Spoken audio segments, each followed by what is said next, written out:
आज हम बात करेंगे एक ऐसे नाम की जिसे सुनते ही जहन में सत्ता, ताकत और फिर एक भयानक पतन की तस्वीरें उभर आती हैं। सद्दाम हुसैन। ये कहानी है इराक के उस शासक की, एक गरीब लड़के से मिडिल ईस्ट का सबसे ताकतवर इंसान बनने की और फिर उसके अंत की। तो सवाल ये उठता है कि वो कौन था? एक देशभक्त जिसने अपने देश को बचाने की कोशिश की, या फिर एक जालिम तानाशाह जिसने अपने ही लोगों पर जुल्म ढाए? ये एक ऐसा सवाल है ना जो आज भी लोगों को बांट देता है।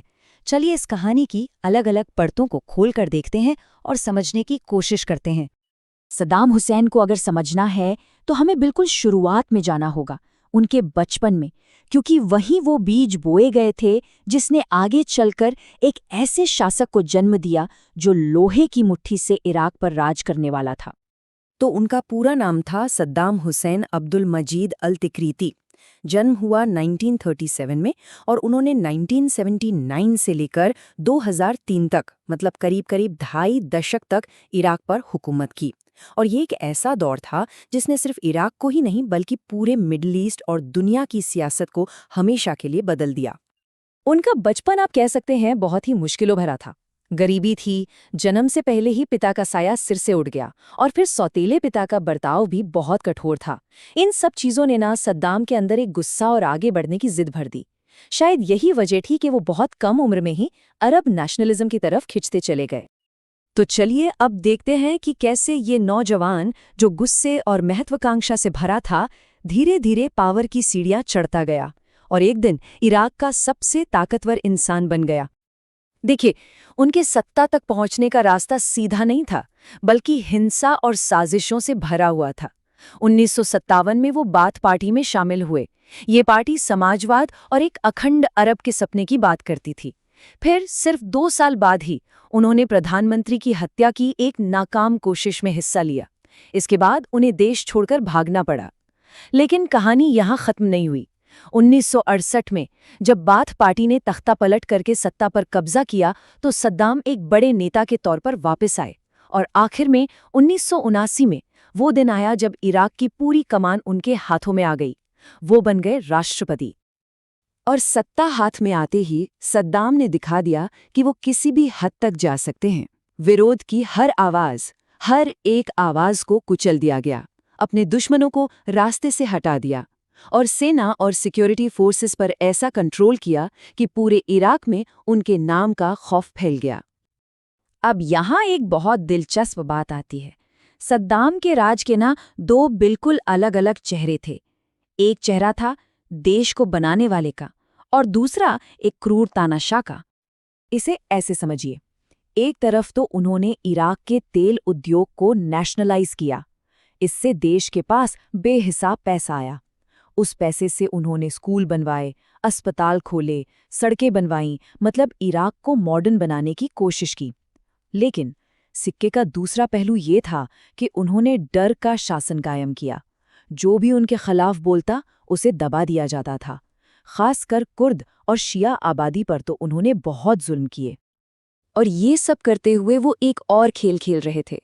देश के अंदर तो उनका खौफ था, लेकिन दुनिया के सामने वो खुद को एक मॉडर्न, एक प्रोग्रेसिव अरब लीडर की तरह पेश करते थे। और सच कहूं तो काफी हद तक वो अपनी ये इमेज बनाने में कामयाब भी रहे। अब कहानी आगे बढ़ती है और ये हमें उन विनाशकारी जंगों की तरफ ले जाती है जिन्होंने सद्दाम की फॉरेन पॉलिसी को शक्ल दी, और आखिर में उन्हीं जंगों ने उनके पतन की कहानी भी लिख दी। सद्दाम के दौर को अगर देखें तो 2 बड़ी जंगें हमेशा याद की जाती हैं। पहली 1980 में ईरान के साथ। ये जंग 8 साल चली, दोनों तरफ लाखों लोग मारे गए और हासिल कुछ नहीं हुआ।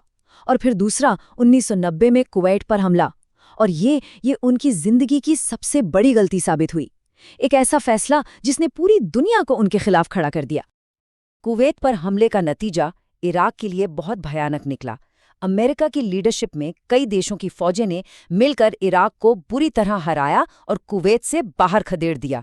इसके बाद इराक पर इतने कड़े आर्थिक प्रतिबंध लगाए गए, इतने कड़े कि देश की इकॉनमी पूरी तरह से तबाह हो गई, और इसका सबसे बुरा असर पड़ा वहां के आम लोगों पर। और फिर आया साल 2003। अमेरिका और उसके सहयोगी देशों ने इराक पर हमला कर दिया। इल्जाम ये था कि सद्दाम के पास वेपन्स ऑफ मास डिस्ट्रक्शन यानी सामूहिक विनाश के हथियार हैं। हालांकि ये एक ऐसा इल्जाम था जो कभी साबित ही नहीं हो पाया। वो हथियार कभी मिले ही नहीं, लेकिन इस हमले ने सद्दाम के 24 साल लंबे शासन का अंत जरूर कर दिया। इसके बाद तो सब कुछ बहुत तेजी से हुआ। मार्च 2003 में हमला शुरू हुआ। अप्रैल तक उनकी सरकार गिर चुकी थी और वो खुद कहीं छिप गए थे। फिर दिसंबर 2003 में अमेरिकी सैनिकों ने उन्हें एक छोटे से बंकर से ढूंढ निकाला और ठीक 3 साल बाद दिसंबर 2006 में उन्हें मानवता के खिलाफ अपराधों के लिए फांसी पर लटका दिया गया। सद्दाम हुसैन का दौर खत्म हो चुका था। लेकिन क्या उनकी मौत के साथ ही उनकी कहानी भी खत्म हो गई? नहीं। तो फिर सद्दाम हुसैन अपने पीछे क्या विरासत छोड़कर गए? ये सवाल आज भी उतना ही मुश्किल है जितना पहले था। उनकी विरासत को लेकर आज भी लोग 2 हिस्सों में बटे हुए हैं। एक तरफ उनके समर्थक हैं जो उन्हें एक शहीद मानते हैं, एक ऐसा देशभक्त जो पश्चिमी ताकतों के सामने डट कर खड़ा रहा और जिसने इराक में स्थिरता बनाए रखी। वहीं दूसरी तरफ है उनके विरोधी, जिनके लिए सद्दाम एक क्रूर तानाशाह के अलावा कुछ भी नहीं था, डर और हजारों बेगुनाहों की मौत का जिम्मेदार। और ये समझना बहुत जरूरी है कि सद्दाम की कहानी आज भी इतनी अहम क्यों है। देखिए, उनके जाने के बाद इराक में जो पावर वैक्यूम बना, जो सत्ता का खालीपन आया, उसने देश को सालों के गृहयुद्ध और अराजकता में धकेल दिया। शिया और सुन्नी समुदायों के बीच एक खूनी लड़ाई छिड़ गई और इसी अस्थिरता की आग से आईसिस जैसे दुनिया के सबसे खतरनाक आतंकी संगठन का जन्म हुआ। तो कुल मिलाकर बात यह है कि उनकी मौत के इतने साल बाद भी इस बात पर कोई एक राय नहीं है कि सद्दाम हुसैन कौन थे। वो आज भी इतिहास के सबसे ज्यादा विवादित किरदारों में से एक बने हुए हैं।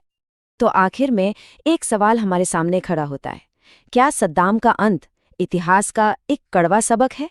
एक ऐसा सबक जो हमें एब्सोल्यूट पावर, देश के लिए बड़े बड़े सपने देखने और उसके अक्सर कितने भयानक नतीजे हो सकते हैं, इस पर सोचने को मजबूर करता है।